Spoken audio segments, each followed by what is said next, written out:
Saudara, aksi cepat tanggap Aceh terus berupaya untuk mengumpulkan bantuan logistik beras untuk korban bencana di Sulawesi Barat dan Kalimantan Selatan lewat kapal kemanusiaan. ACT berharap dapat mengirimkan beras bantuan dari Aceh untuk Sulbar dan juga Kalsel bisa mencapai 1.000 ton. Kepala Cabang Aksi Cepat Tanggap Aceh, Lisdayanti mengungkapkan, ACT Aceh menggalang bantuan logistik beras maupun sembako bagi korban bencana alam di Sulawesi Barat dan juga Kalimantan Selatan.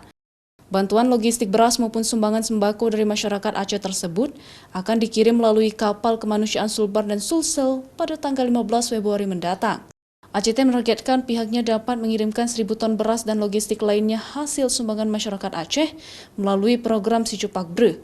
Diharapkan pengiriman beras bantuan dari Aceh tersebut dapat mencapai 1.000 ton.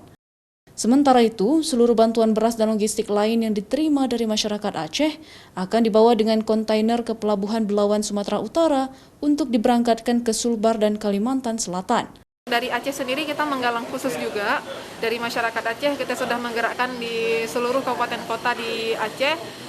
Itu kita galang dengan gerakan Si Cupak Bre untuk saudara kita yang tertimpa musibah, dan bahkan bukan hanya beras ya. Jadi kalau ada yang mau menyumbang dalam bentuk bantuan lain, misalnya sembako, itu juga kita terima, insya Allah. Aceh menurut Lisdayanti sebelumnya pernah menjadi daerah yang mendonasikan beras terbanyak se-Indonesia yang dikirimkan ke Suriah yang mencapai 1.000 ton. Dan harapannya jumlah yang sama juga dapat dikirimkan ke korban bencana alam di Sumatera Barat dan juga Kalimantan Selatan. Kapal kemanusiaan menurut Lisdayanti bukan hanya sekedar julukan untuk armada yang membawa bantuan kemanusiaan sumbangan pada donatur, namun juga simbol dari kedermawanan masyarakat. Mustajab, Kompas TV, Banda Aceh.